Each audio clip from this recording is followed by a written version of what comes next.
Hoy es 29 de agosto de 2018. 29 de agosto de 2018. Estamos en Manizales, Caldas, con Héctor Fabio Torres. Héctor, ¿nos contás un poquito qué haces? Bueno, yo soy músico, compositor, de formación de músico, compositor. En los últimos años he estado trabajando el tema de la expansión de mis conceptos musicales desde la perspectiva de la maestría en diseño, de la perspectiva del doctorado en diseño de la Universidad de Caldas. Y, y Y he estado trabajando, llevo digamos unos 10 años seguidos trabajando el tema de electroacústica y nuevos medios, pero en los últimos 5 años he estado trabajando el tema de música y la relación con la interfaz cerebro-computador. ¿Nos puedes contar un poco sobre tu trabajo particularmente en esa área En de esa, compositor? sí. Eh, Todo surgió a partir de hacerse preguntas acerca del funcionamiento de la interfase, especialmente preguntas que no tienen respuesta, como pensar que cómo suena el cerebro o cómo sonaría un cerebro a diferencia del otro. En realidad, el trabajo con las interfaces lleva a dos cosas que son muy claras. O sea, la BCI, que es un electrocefalograma, pues uno trabaja con señales bioeléctricas y con ella se puede controlar o se puede hacer una parametrización de los datos que uno reciba. Entonces, hemos estado experimentando, porque no soy yo solo yo, he estado trabajando con ingenieros, con grupos de investigación. Hay otro grupo de investigación de la Universidad Nacional que es Control y Procesamiento de Señales Digitales, que están enseñados a trabajar el tema de señales del cerebro. En este momento estamos trabajando con precisamente Catalina, que está acá con nosotros, trabaja en el doctorado de Ingeniería en la Universidad Autónoma. Entonces, hemos estado trabajando digamos, haciendo mucho trabajo con ingenieros, pero también trabajo con psicólogos, con neurólogos, eh, con una cercanía, por ejemplo, a la maestría en musicoterapia de la Universidad Nacional. Digamos, había un grupo allí muy interesante.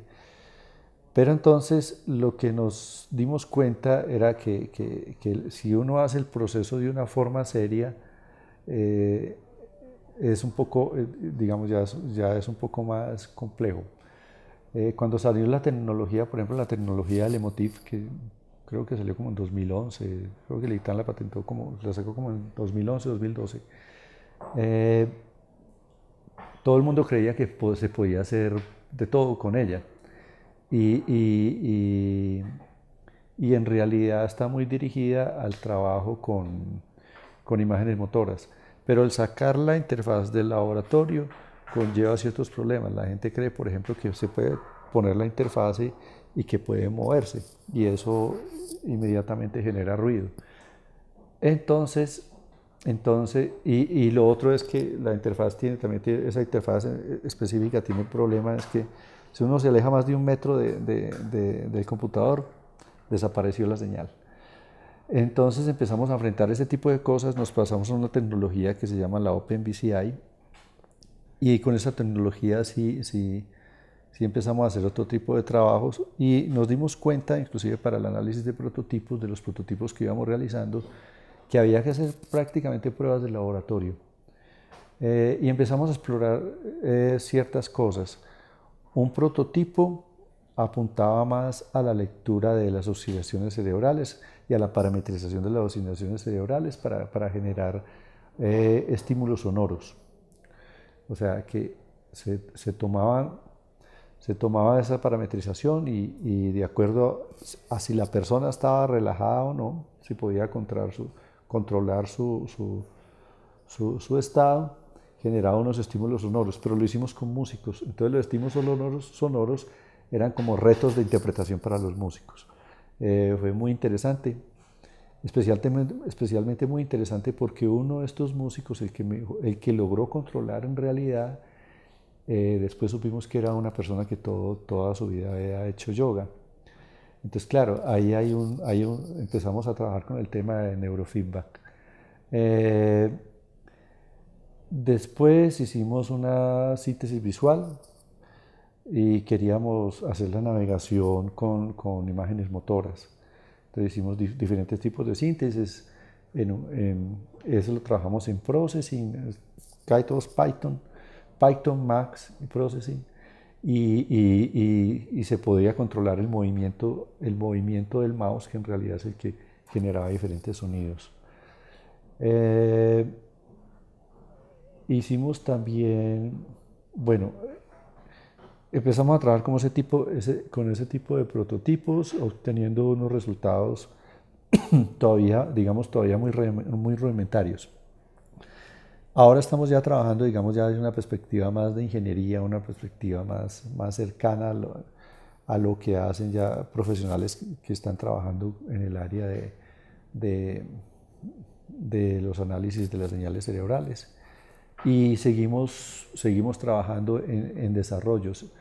El último desarrollo que estamos haciendo, lo que hicimos fue, a partir de unos controles en potenciales de estados, logrados por potenciales de estado estacionario, que es quedarse mirando la vibración de luces, con muy poquitos controles desarrollamos un patch que es increíble porque prácticamente ahí metimos toda la teoría de set theory. Y claro, el resultado que da tiene que ver con sonoridad, digamos, atonal. Hemos pensado en hacer música, pero todavía estamos en el ámbito de la sonificación. Ok, de acuerdo.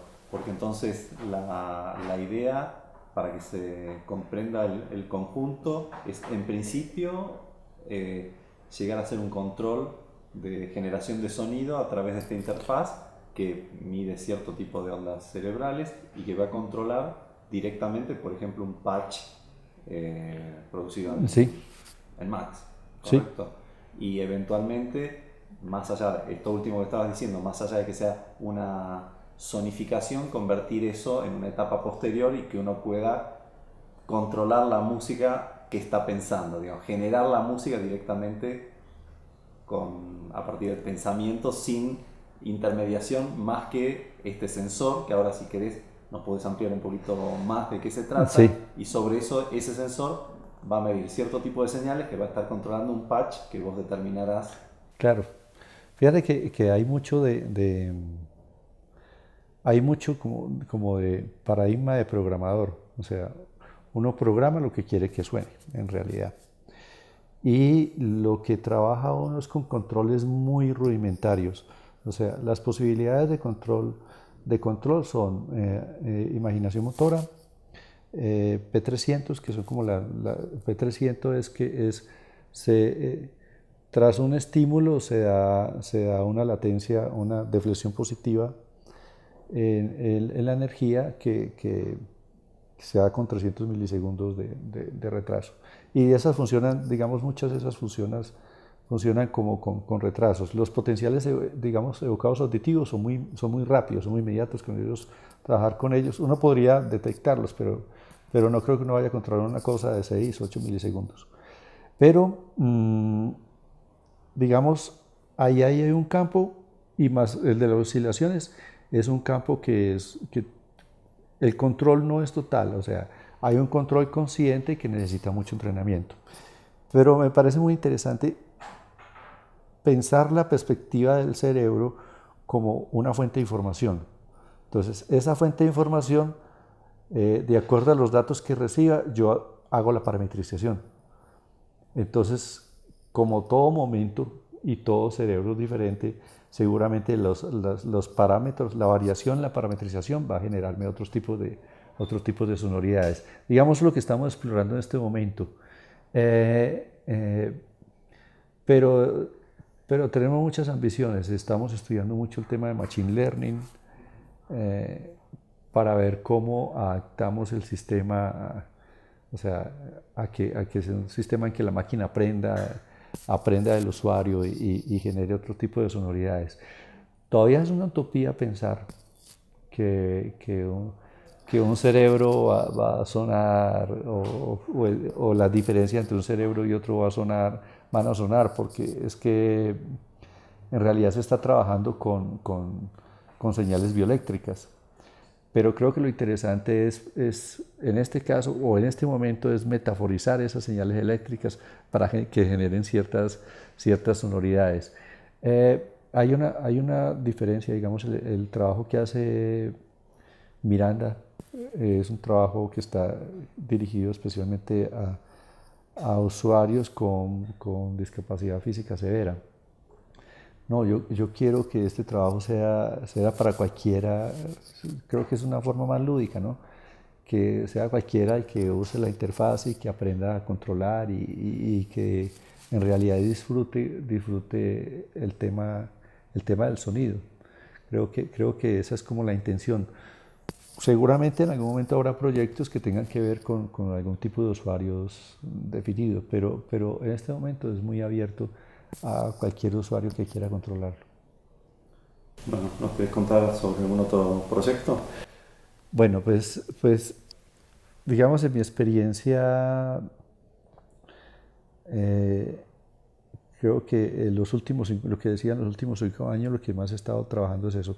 Antes venía trabajando como en otra evolución musical. O sea, yo vengo de escuela clásica, de tocar guitarra clásica, de formación compositiva clásica, eh, pero trabajé mucho el tema de las cuerdas típicas colombianas, el tema de la guitarra, del tiple y la bandola, de la región andina, y mucho la composición hacia estas cuerdas típicas, pero no con el criterio de composición típico. O sea, lo normal en el contexto de la música colombiana es pensar que estos instrumentos tocan ritmos de la región andina colombiana, que son generalmente pasillo o bambuco. Lo que quería era tomar estos instrumentos y pensarlos como música de cámara, para que los instrumentos tuvieran un desarrollo técnico.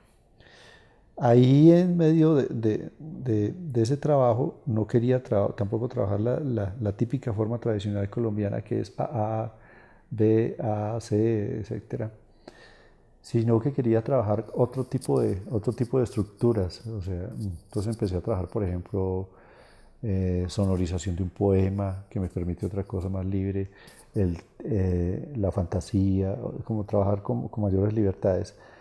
Y encontré que tenía mucho que decir, entonces empecé a escribir ópera.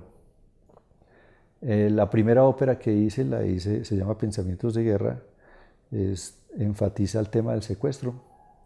Esa la estrenamos en el Teatro Colón, con la Sinfónica de Colombia. Después, 5 años después, estrené otra ópera que se llama Drácula, y he estado haciendo otras óperas, pero con el trabajo con la maestría y el doctorado en diseño, empecé a trabajar el tema de la expansión de la ópera. Entonces empecé a trabajar una ópera, un montaje que se llama ópera expandida, que era esos mismos elementos de ópera, pero trabajados con elementos tecnológicos. Y, y básicamente de la conexión de toda esa expansión de ópera, en esa época me encontré con un proyecto que se llama Brain Opera.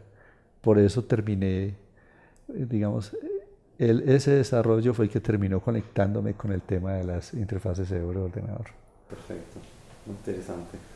Muchas gracias, Héctor Fabio Torres, desde la ciudad de Manizales, en Colombia. Estamos grabando esto el 29 de agosto de 2018. Bueno, Gracias. muchas gracias.